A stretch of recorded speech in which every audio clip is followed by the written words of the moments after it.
Arra torban sadaffaadha. Torban sadaffaa ija godhachuu kan jedhu irratti dubbachaa jirra. Torbee afurii fi sadhumaa torban itti fufnee torban daqiiqaa 20 duwwaan lallabeen hunduma keessaniif dibataan kadhadhaa. Waaqayyo nama ijatti godhu qaba. Ameen. Torbee achaanu Waaqayyo iji akka nurraa barbaadu, iji jireenya keenyaaf murteessaa akka ta'e, baalli eessaanuu akka nu hin geenye kaafnee turre. Namoonni baay'een waldaan kiristaanaas ta'e an isin warri bara ishee dhumaarra jirru kun akka Waaqayyo nurraa barbaadutti jiraachaa hin jirru. Kan Waaqayyo nurraa barbaadu immoo iji nurraa argamaa hin jiru. Yesus Kiristoos immoo deebi'ee dhufuuf balbala ga'eera. Akkamitti ija godhannaa kan jedhu kaafnee turre. Har'allee Waaqayyo ifa galatu kiristaanota baay'een arga waldaa kana keessatti. Kiristaanota baay'ee dhufeerra galanni Waaqayyo ta'u. Akka jechuun kiristaanni maanuwaaliin kiristaanaa maanni? Macaafa qulqulluudha mitiire? Kan macaafa hin qabaanne inni fajajeera funtushuriidha jechuudha. Karaa gadhiiseera lagan buune makiinaa karaa gadhiise jechuudha. Kanaaf kiristaanota xinnoo argaan jira warra macaafa baatan warra macaafa wajjin wal beekan jechuudha. Gooftaan isin haa gargaaru. Akkamitti ija godhannaa kan jedhu irratti tokkoffaa irratti sagalee Waaqayyootti qabamanii jiraachuudhaan ija godhannaa kan jedhu kaaseen ture. Warri torban darbe turtan sagalee Waaqayyootti qabamnee yoo jiraanne ija godhannaa kan jedhu kaasni turre. Lammaffaa irratti akkamitti ija godhannaa kan jedhu torban darbe kan ilaalle yeroo Waaqayyo nuu kennitti gargaaramuudhaan ija godhannaa. Waggaa 3 deebi'ee dhufee si ilaale, waggaa 3 sitti dadhabee, ijaan sirraa dhabee simmuraa gaafa jedhee hojjetaan sun akka jedhe mee yeroo naa kenni. Mee yeroo naa kenni. Shiitii warri qabdan achirra jira, warri hin qabaanne fudhadhaa koppii godhadhaa. Yeroo naa kenni. Al tokko waggaa tokkitti naa kenni. Waggaa kana immoo yoon ija dhabe na muriidhe. 2016 akkasin hin murretti barana ija godhadhaa. Amiin hin jettani. Yeroo naa kenni. Yeroo Waaqayyo namaaf kennetti gargaaramuun akkamitti ija akka godhamu, yeroo Waaqayyo namaaf kennetti deebi'anii qalbii jijjiirrachuun, hojii Waaqayyo hojjechuun, mana Waaqayyootti deebi'uun akka jiru, yeroo nuu kennametti gargaaramuun akka jiru kaafnee turre.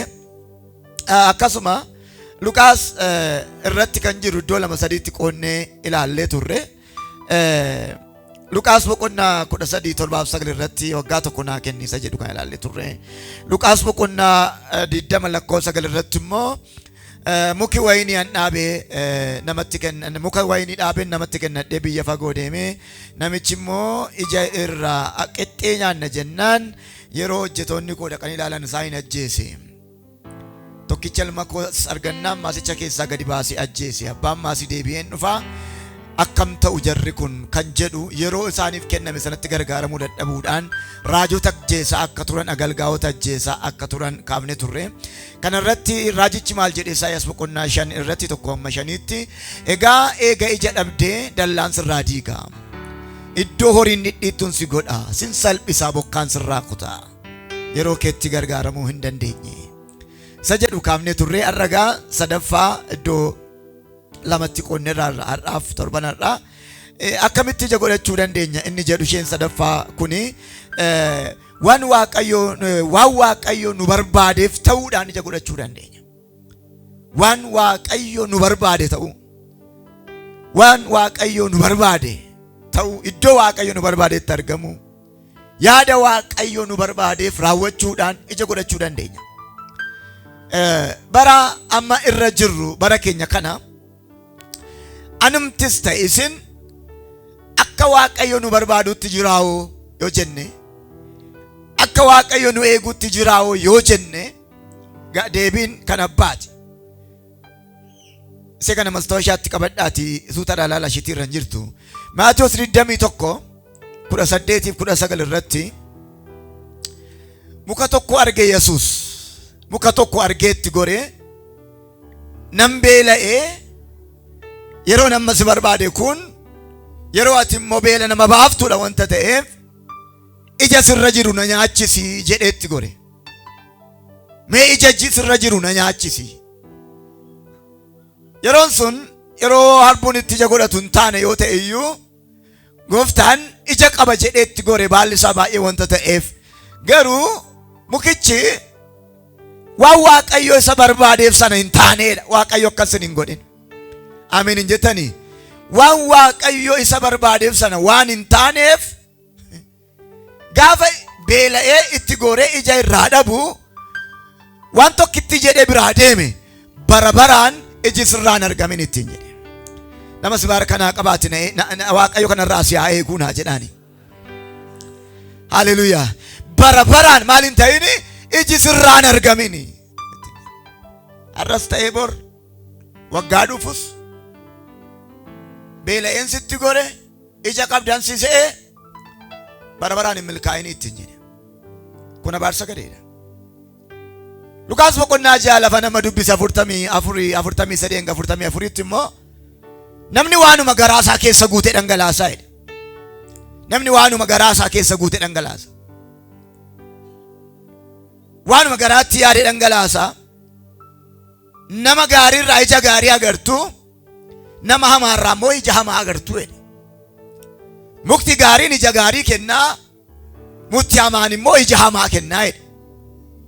Akka jechuun lafa mukti gaariin jiru ija gaariin dhabdanidha. Waaqayyo akkas naa godhu Buraayyuu keessatti. Mana gaarii, waldaa gaarii, warra gaarummaa yaadan.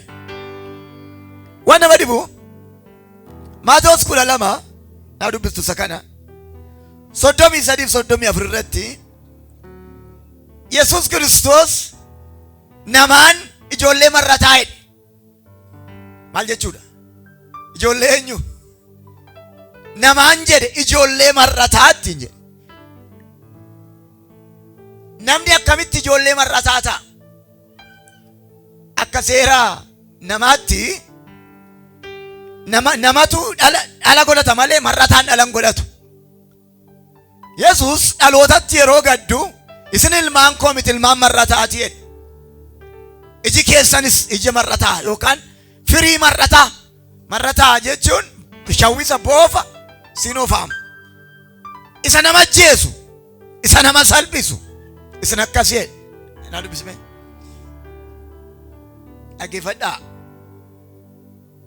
Yesuus itti fufee muka gaarii qabaadhaa, iji isaas gaariin ta'a. Yookiin immoo muka gadhee qabaadhaa, iji isaas gadheen ta'a. Mukti ija isaatiin hin beekama. Isin ijoollee marrataa ofii keessanii hamoota erga taatanii attamitti gaarii dubbachuu dandeessu? Waan garaa namaa keessaa guutetu afaan dubbata. Namni gaariin gaarummaa garaa isaa keessaa waan gaariin baasa.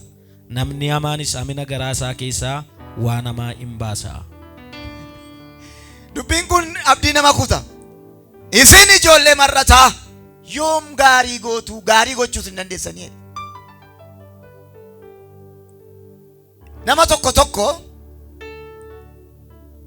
gaarii yoo timte gaariin dafee hin galuuf, hamaa yoo timte hin galaaf. Yeroo baay'ee yeroo wal daalattan waan komentii hamaa qabdu daftanii qabattu moo waan gaarii daftanii qabattu? Maayittan waan nama daftanii qabattu. Yeroo tokko beeksisa tokko yoo agartan dubbisuun norkaadhaa'edha akkasin dubbiftaniif. Maaliif? Namni waan norkii jaallata. Isin ijoollee marrataa akkamitti waan gaarii gootu jedhe. Mee muka gaarii qabaadhaa ija gaarii godhattu. Isin immoo garuu gaariin beektanii ani isa kanan isinii hawwaa. Waan garaa keessan guuteetu kan ija gaarii isin godhachiisu miti ittiin jedhe. Egaan garan ijoo dubbii kootti gaafan dhufu gaafa akka Waaqayyo nu barbaadetti jiraannu, iddoo Waaqayyo nu barbaadetti gaafa jiraannu ija gaarii godhanna. Iddoo Waaqayyo nu kaa'e gaafa teenyu, yaada Waaqayyo isa gadi fagoo gaafa hubannu. Dubbiin har'aaf torban irraa dubbadhu walumaa galatti Maatewos boqonnaa 13-18 kaasee isa jirudha. Hamma 23 iddoo 4tti qoode sin agarsiisa kana. Namni yeroo hundumaa yaada Waaqayyoo keessa jiraatu inni ija qabeessa. Ameen. Mee ilaa Haramaa jechuun maal jechuudha? Haramaa jechuun maal jechuudha? Haramaa jechuun maal jechuudha? Afaan saayinsiin beektan. Wanti midhaan keessatti iddoo isaa malee biqile hunduu maal jedhama? Haramaa jedhama. Kanas hin beektanii yaa Waaqayyo. Ka'ee mana humsaatti deebi'uu laata? Wanti iddoo isaa malee biqile hunduu maal jedhama? Haramaa jedhama. Boqqolloo facaaftanii bisingaan keessatti yoo biqile maalodha? Maaltu? Maaltu? Waaqa sodaadhaa dubbadhaa jalan akkuma mishurraatti maaltu? Maal ta'ee waan biqileef? Maal ta'ee waan biqileef? Iddoo isaa malee waan biqileef. Bisingaadhuma garuu maal ta'a? Hin buqqaa. Maaltu barbaadame? Boqqolloo. Okay. Xaafii facaaftanii xaafii keessatti boqqolloo yoo biqile hoo?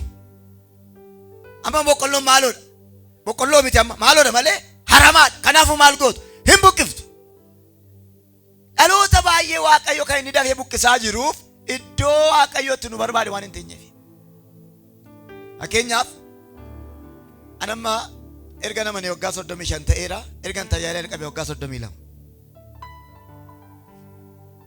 Amma ammaatti waan waldaa keessatti beeku nama yeroo hundumaa waldaadhaa ba'uu geessu dhuma teessi. Dhugumaan sirni agalgaa'onni asii kwaarii keessaa yeroo baduuf kaan dhuma taa'u. Amma warra xaawulaa irra dhuma ta'an sana dhiyootti ilaala. Iddoon jiraam. Iddoon jira. Nama sara kana qabiiti atumtu iddoo kee malee teenyaan haramaadha hin buqqaataa jedheni.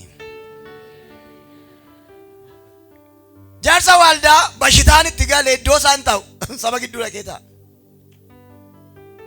Kwaarii dhukkubitti galee lafa iddoo isaan ta'u eessa ta'a? Dudda duuba ta'a. Akka jechuun maal jechuudha? Mashanyaa yoomnaa barreessitu. Iyyata galchate rasitu nagarre malee. Waldama keessaa illee iddoo keettis barbaada Yesuus. Ameen. Nama saajaa keessan ilaaliiti har'a iddoo gaarii teessee iddoo kanaan deemin iddoo kee dhaquni hedhiin. Waaqayyo iddootti sin barbaadu qaba. Ameen. Iddoo sanatti immoo ija godhatta. Yesuus itti fufee egaa fakkeenyi namicha sanyii facaasuu maalitti akka fakkeeffamu dhaggeeffadha.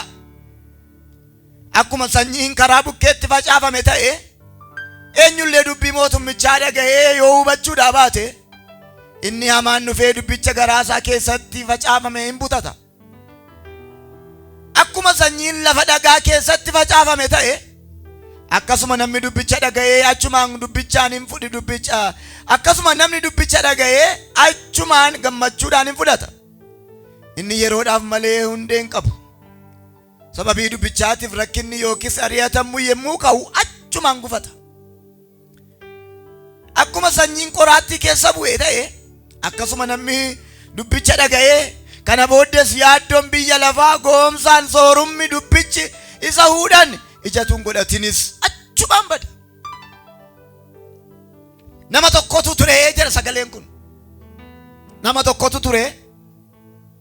Namni kun lafa fuula isaa dura jirutti sanyii facaafateedha. Sanyii yeroo facaasu warruma fuula isaa dura jiran irra buufateedha. Lafti fuula isaa dura jirtu kun immoo akka carraa taate gosa 4 qabdeedha. Tokko fuuluma abbaa sanyii fuulduratu jiru karaa bukkeedha. Lammaffaan dhagaadhaa, sadaffaan lafa qoraattiiti, afuraffaa bisheenuma ammoo lafa gaariidha.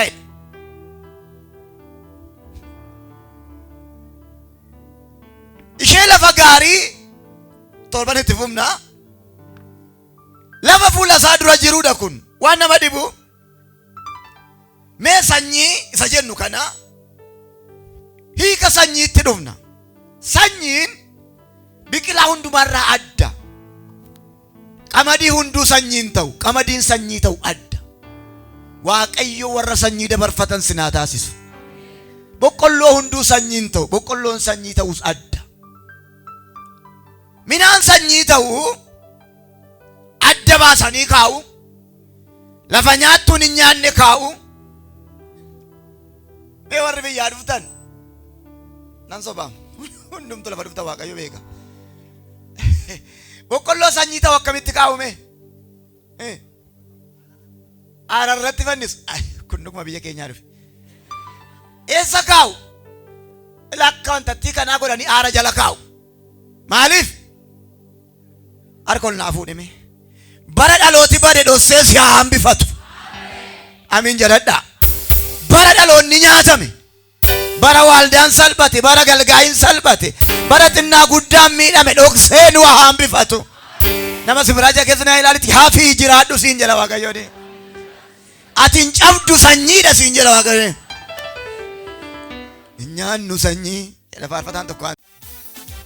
Buraayyuun keessa malee Nyaannu sanyii. dhaqeen facaasa malee biyya wal ga'a malee dhaqeen facaasa malee nyaadhu sanyii nyaadhu sanyii nyaadhu sanyii dhaqeen facaasa malee Nyaannu sanyii. biyya wal ga'a malee dhalootaan kenna malee biyya wal ga'a malee. Hallelujah. Sanyii nyaachuun ulfina moo salphina? Jedhame ishee. Sanyii nyaachuun salphina yalammi walitti himaa. Jedhame. Sanyii nyaachuun salphina yalammi walitti himaa. Ameen. Maaloodha? Hiyyeessi gaafa hiyyuma ishee beeluu ishee dadhabdu sanyii nyaatti. Sanyii xiqqoo nyaattee sanyii guddaa dhabdi. Guyyaa tokko beeluu obsuu dadhabdee waggaa baay'ee beeluu keessatti hafti namni sanyii nyaatu.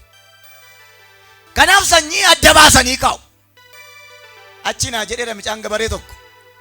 Akkuma koodha kun. Aara jala kaa'u.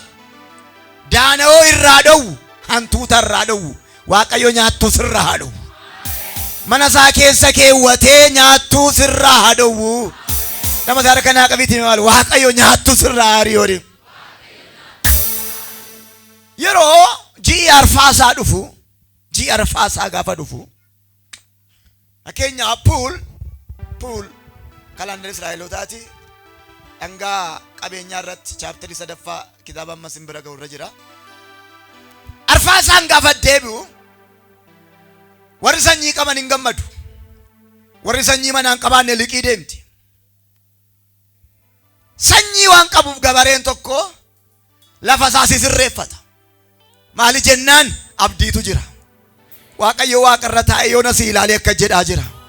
Mucaa tokkoon qaba buraayyuu keessaa. Intala tokkoon qaba abdiin jira dhalootaaf. Sanyiin kun mana kee irratti haa faca'u.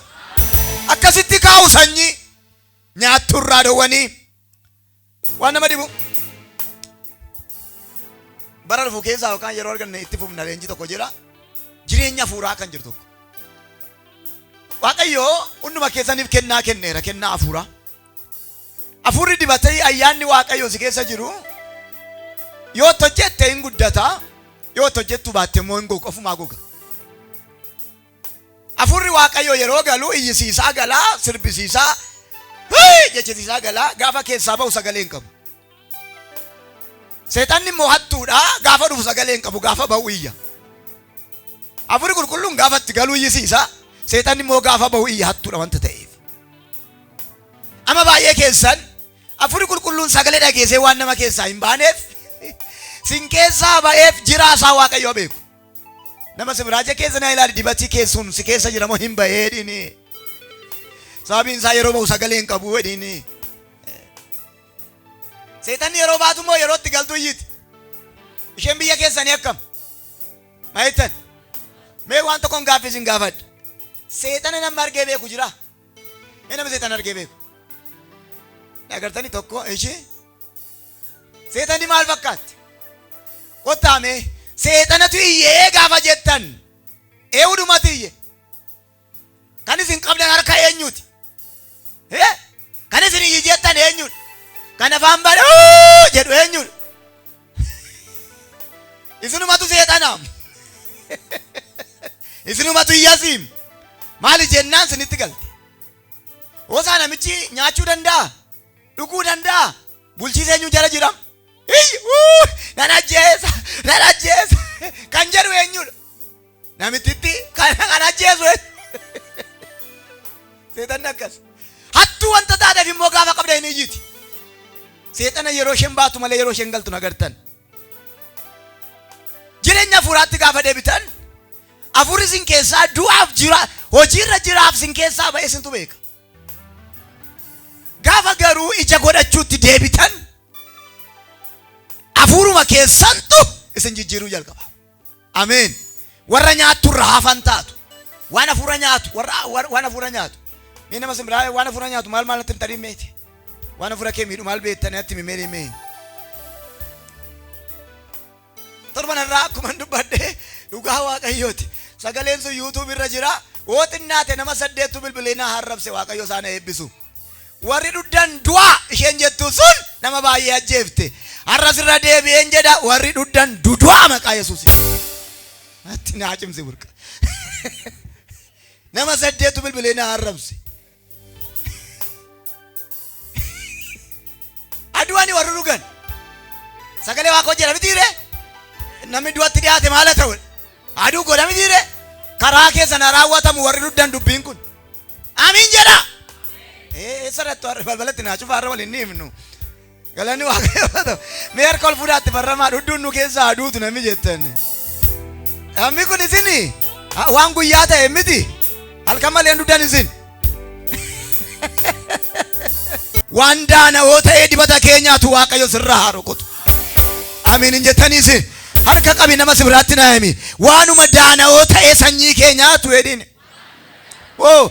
Waanuma ija si dhowwatu hedhiin. Har'a maqaa Yesuusin sirraa rukuteera hedhee. Mee kanatti kan amantan rukutu Waaqayyo. Mana keerraa rukutu. Hojii keerraa rukutu. Rukuteera maqaa Yesuus Kiristoos. Haleluuyaa.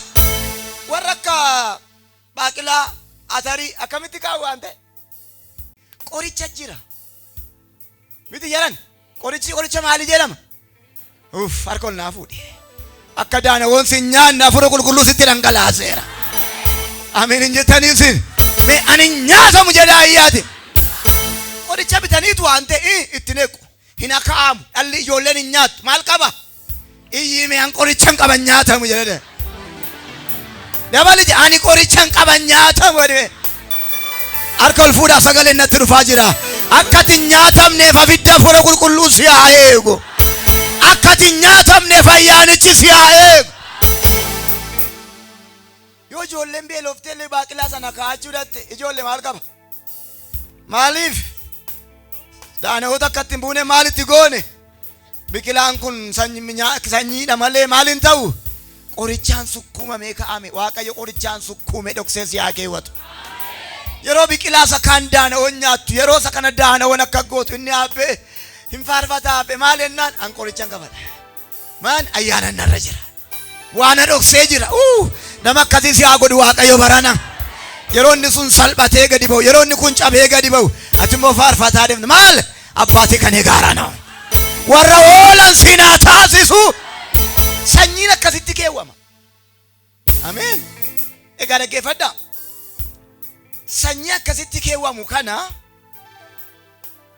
lafti sun yoo balleesse akkanatti dhoksee sanyii kana fidee yeroo itti darbatu yeroo irra buusu laftichi yoo balleesse dhaggeeffadhaa. Sanyii balleesseefis gatii kaffala. Waan biqilchuu dideefis gatii kaffala. Maalin jedhe? Maalin jedhe? Sanyii balleesseefis gatii kaffala. Waan biqilchuu dideefis gatii kaffala. Waaqayyo foon keef lubbuu kee gatii sin kaffalchiise. Biyya keenya tokko sanyii sanarra facaasanii yoo biqilchuu didee lafti kun maal ta'eera jedhu. Wayirri gabariinatti maal ta'eera? Borqaa'eera jedhu.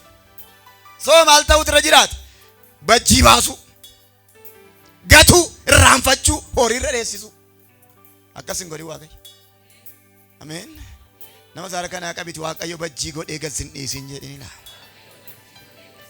Hin borqaa'e sanyii biqilchuu didee barana lafa baasaa. Nama tokkotti arraaja Waaqayyo akkas hin godhin. Mee gad dhiisaa. Wangeela gooftaa keenya Yesuus Kiristoos wangeela Yohaannis harree hidhamtee filate Yesuus. Harreen hin hidhamin gama keessa alaaku nama dhiitu lakkoofsan qabu. Yap aha jal kan godhaa oolu akkade Waaqayyo isa kana dhiisaa jedhe isee hidhamte naa fidaa jedhe gadhiisaa kan haalaaku. Kana tokko Waaqayyoon nama dhiisa beektu kana dhiisaa. Sagalee Waaqayyo keessaa caafata tokko jiraante qalaaxee akka qalaaxeetti lakkaa'adhu. Maaloo Paaster qalaaxeen kun qalaaxee የማይረባ አማርኛ ለጉን መባዝሮ ኦሮምኛ ጎዳ የማይረባ በኦሮምኛ ምንድነው አይተን እና መከኘዎቹ ዳስ አኬሳ ማካና ማዳውያ ካፉ መትደብሳካ የማይረባ ቀላጤ አካዚትሪሳ ጎርሲተን የሮታው ዲዱ አለብደን የሮታው ዲዱ ከረተን የሮታው እንደ ቀላጤ በአማርኛ አከት ለካዲሳ በቺባሳ ፍዱዲ ደሰኝ ፈያ መቃ ኢየሱስ መርካክ ዘል ካዛ ጅሩን ፈዳ ሰገለን ስንረቡሳ ፈያ መቃ ኢየሱስን ፈያ በጂ ከነራ ፈኝ ፈያ ለፈቦርቃይ ከነራ ፈያ ፉራ ቀንጫሬ ከነራ ለፍቺ ገቲ ከፈሉ ገባ ዋንሰኝ ቢዱዲ ደ አከስማ ገቲ ሰኝ ባሱ ቀባ ኦፊፍ ገቲ ከፈሉ ቀባ ከምብራ ከን ዋሚን በረነ ቀመዲ ፈጫፍተ ይወዲደ ለፍቲኩም በቀመዲ ባሱ እንደንደው በቃ ለም ከናፉ ለመፈቀመዲ ረን ፈጫስና አነ ከለጆ ፋቲ ነቃይ ማሊፍ ቀመዲ ረፈጫም ናም በልደሰ ለመፈት ነገር ሲስና ይሮ ተቆ ተቆ አቀዮ ከስቲ ቆደ ዋን ተቆ ሲቲ ከነሲ ላለ ጋፈት ይረት ገቲ ባ ለመፈት እንከኒና ከነ አናፊ ወፍታኑ አገር ጋሩጋ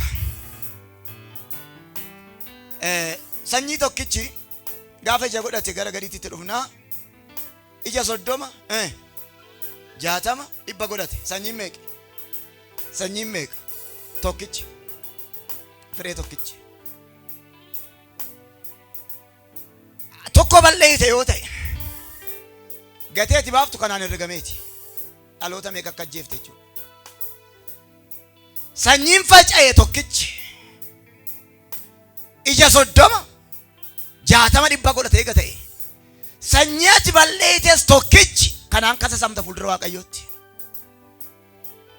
ቀሊን እንጂ ዱአ ከሰ ቀሊን እንጂ የሰው ልቡ ከነ ዱይ ቆሳን ቀብዱ ጌሚ ምትታዲ ልቡን ገቲ ልቡ ከፈልቶቹ ከናፌጋ ነምኒ ቆቴ ቡላን ተቆም ከነፈጫሴ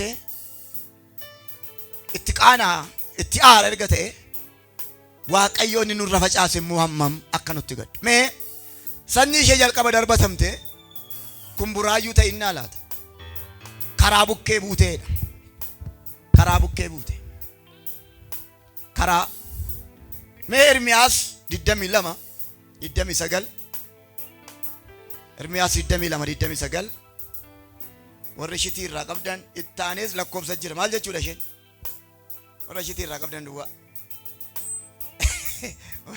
እትኒ ሚኒ ወርጋነ ተይመኒ ማል ጀቹ ዳቺ እትማና አለ ለኮብሰ ጅር ቆዱ ካይ ወረሽቲ ራቀብዳን ኦኬ የሮንድ ማዋና ከሲዮ ገርተን ጥክሲን ቀቡ መቃን ቀቡ ለኮብሰ ዱዋ ጅራ ዮቴ ኢስመት ትፋይቹ አቹ ኤርሚያስ ጃ ኩዳ ሰገል ኢዮብ ኩዳ ጃ ኩዳ ሰደት ኤርሚያስ ዲደሚ ለማ ዲደሚ ሰገል ለጌፈዳ ያለፋ ዱቢ ዋቀዮ ደገይ ጀዳሜ ሰገሌ ካነ ወልዱካ ያለፋ ጀዳ ያለፋ ዱቢ ዋቀዮ ደገይ lafti kun nama moo lafa kana maayten lafti kun nama moo lafa kana meja na dubis bando sagal yaa lafa dhagay sabni koo sagalee koo waan hin dhagayiniif abboommii koos waan tuffataniif kunoo ani isaan irratti badiisa nan fida innis ija hojii isaaniiti yaa lafa sabi koo dhagaa dubbii koo waan dhaga'uu diddaniif badiisan fidaa'e Okay, so inni karaa bukkeedha jedhamu lafti kun lafuma Samaariyaati jennu kana moo isinidha? Nama karaa bukkee jechuun maal jechuudha? Karaa bukkee bu'ee yeroo jennu lafumatti dhiinnee utaalaa turreera. Har'a garuu lafa karaa bukkee jechuun nama. Iyyoob kanarratti yeroo dubbatu daa dubbisaame 16:18 Yaa lafaa dhiiga koo hin dhoksin, iyyi koo si biratti ukkaamamee hin hafin. Iyyoob yaa lafaa gaafa jedhu lafuma isaa naannoo isaatti dhigisaa jechoobe miti. Dacheen nama, lafti nama. Hin dhoksin dhugaa koo, hin dhugin dhiiga koo jedhan immoo lafaan dhaabate waan lafatti haasa'u fakkaata. Egaan lafti kun nama Hisqeel immoo akka jedha ati lafa in qotamta sanyii sirra faca'aadha. Ameen. Ati maali? Ati lafa in qotamta sanyii sirra faca'aadha. Okay. Lafti kun nama erga ta'ee mee nama karaa bukkee bu'ee means karaa bukkee bu'ee yeroo sana sanyii qulqulluu abbaan sanyii facaafate sana simbirri seexanaa dhuftee fudhattee jedha. Duroo lafa kana lafa jechaa turre har'a lafti immoo nama jenne nama karaa bukkee jechuun eenyudha? Eenyuun ta'a? Waaqoo nama karaa bukkee sin godhin. Amiin hin jettanii? Bareechaan dhaggeeffadhaa batale warri shitii qabdan achirraa ilaala. Iddoo lafa karaa bukkee inni jedhamu kun iddoo mijataa hin taane. Laphee ulfina Waaqayyoo hin mul'ifne. Laphee gonkumaa dubbii Waaqayyoo qabatee hin turuu hin dandeenye. Yeroo sana dhaga'ee yeroodhuma sana badu jechuudha. Innis kiristaanota warra sadarkaa dhumaarra jiraatan afaan biraatiin kiristaanota warra kishilibbee jechuudha. Ifa manaa godha. Karaa bukkee kibri yalalle. Haasaan isaa ulfina hin qabu. Dubbiin isaa ulfina hin qabu. Jechi isaa ulfina hin qabu. Kibri yalla'u. Milaasu yaaltagarrasee milaas. Akkasiin nageenyi fa maarinyaa dubbadhaa dheengaddan bitee Waaqayyo na gargaaree. Yaaltagarrasee karaa bukkee. Harka ol fuudhime. Hafuurumti karaa bukkee kun sin keessaa haa ba'u. Karaa bukkee. Achuma jira. Jechi isaa achuma. Jechi isaa keshelebbee. Hojiin isaa keshelebbee. Waldaa keessa jira. Yaaltagarrasee milaas. Garuu waan nama dhibu sanyiitu irra bu'e. Hafuuratu argate. Maqaa fayyinaatu argate. Hooma sana goddanyaan isaa dhuftee keessaa fudhatte. Seexani dhuftee fudhattee sokkite. Hooma sana gadi hin baaneem. Hooma sana hin fagaanneem. Waaqayyo akkasin hin godhin. Nama tokkotti naasa Waaqayyo akkas hin godhin. Namni halkanaa qabiiti sanyii sirra bu'eefis gatii kaffaltaa. Isa ija godhachuu dadhabdeef gatii kaffaltaa of qopheessin jira Waaqayyoodin. Ija keessa laali ittimi. Ati na duukaa lallai maal ani kiraayin fuudhe. Ittimi ija keessa laali. Sanyii sirra bu'eef gatii kaffaltaa jedhin. Isa ija godhachuu dadhabdeef jedhin. Dhaloota ajjeeftee gatii kaffaltaa jedhin.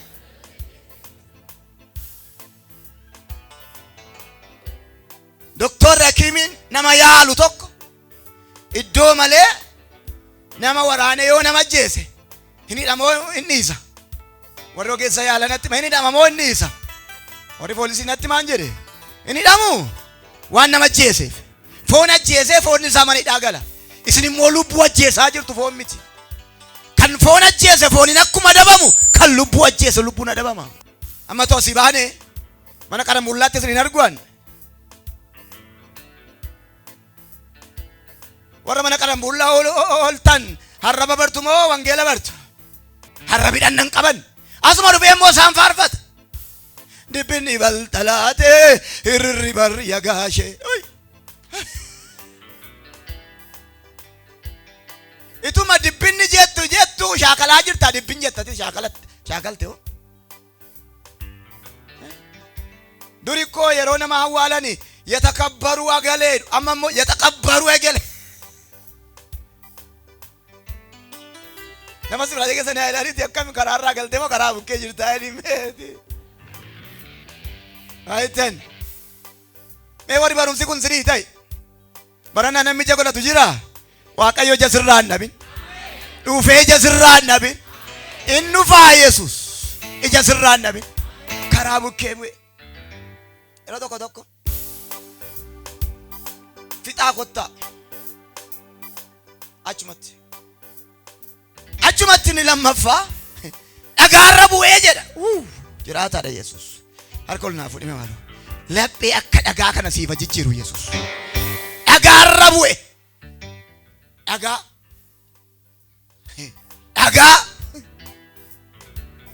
ኩን የሮ ሄዱ ለጴ ዳለና ማሰ ዳጋ ሰነት ፈከፈም ለጴ ዳለና ማሰ ዳጋ ኢትዱበቱ ዳጋ ኢትፋርፈቱ ዳጋ ኢትጎርሲቱ ዳጋ nama tokko tokko gaafati gorsitu mataa raasa hidhiitu homaa biraan jiru inni waan biraa hojjechaa jira isarra bu'e sanyiitu waaqayyo laphee dhagaa kana sin keessaa haa baasu lapheen keenya gaafa laafu laphee deebuu ta'a laphee boo'ee qalbii jijjiirratu ta'a laphee garraamummaa qajeelummaa ta'a namni waanuma garaasaa keessa guute baasa wanta ta'eef garaan kee kun hamaadha jallaadha jabaataadha taadhaan ajjeesuuf booddeen deebituuti gaafa garaa dhagaan kun sin keessaa ba'u garuu waan nama dhibu kan garaa sin nyaatu achumara jira shitichar biqileera jedha hin biqille dhagaarra bu'e achumaan bade moo hin biqile maalummaa sanyii sanaa kan agarsiisu biqile boqqolloo irra bu'e boqqollummaa isaa bisingaa irra bu'e bisingummaa isaa xaafii irra bu'e xaafummaa isaa kan agarsiisu hin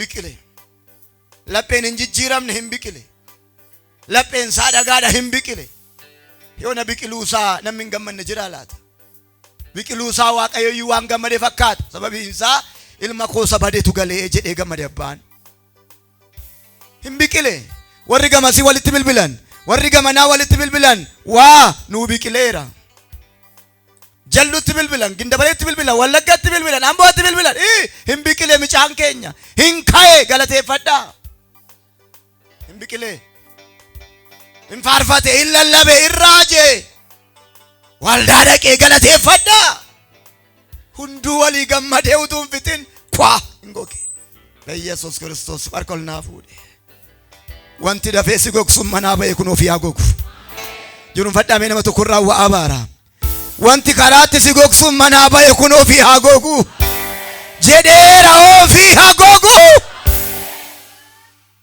inni jalduu inni gindabarat inni bishooftuu inni sabbataa inni eessaa bilbilee utuu gammadeen fixidhaan ta'e tokko immoo feesbuukii banatee poosti godhe maal hin goge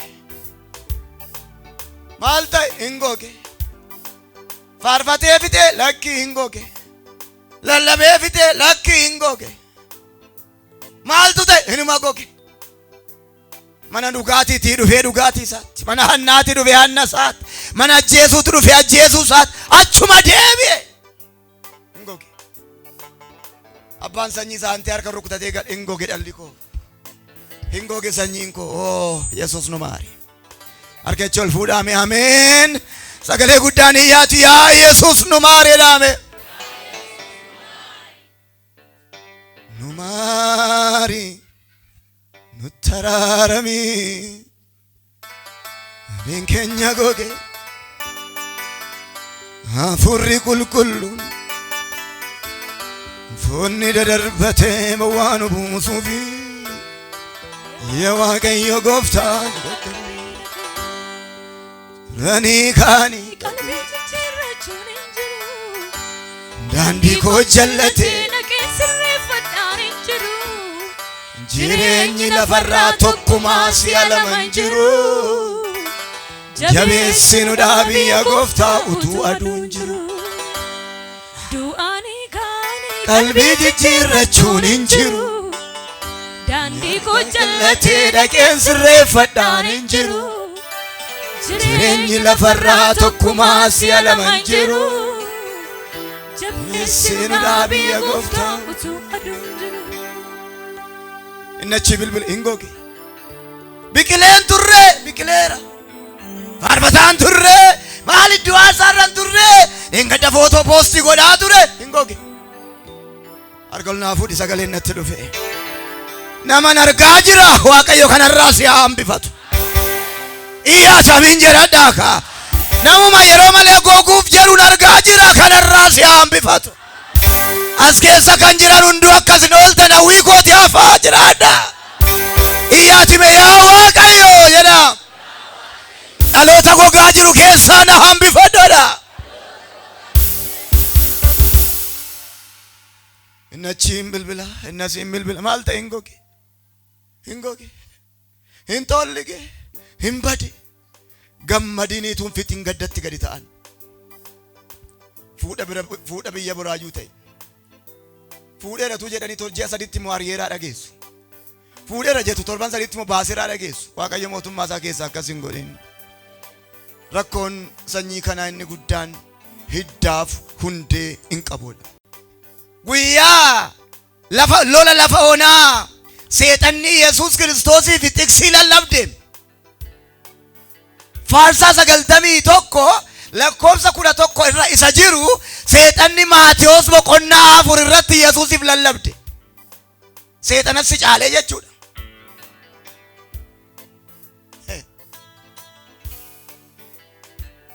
Maatiyos 4 irratti seexanatu Yesuusitti lallaba. Tiksii wangeelaa fidde. Eessaa fidde? Faarsaa Daawit 91 11 irraa attee fidde. Seexan nu tiksii beeka. Oyi kiristaanaa. Kurkursoo goolii kurkursoo hin qabne isinitti galaa jira bara. Waa'ee keessaniif nagaamatti baatanii galuu keessaniif Waaqayyoof galanna ta'u. Kanuma galanna.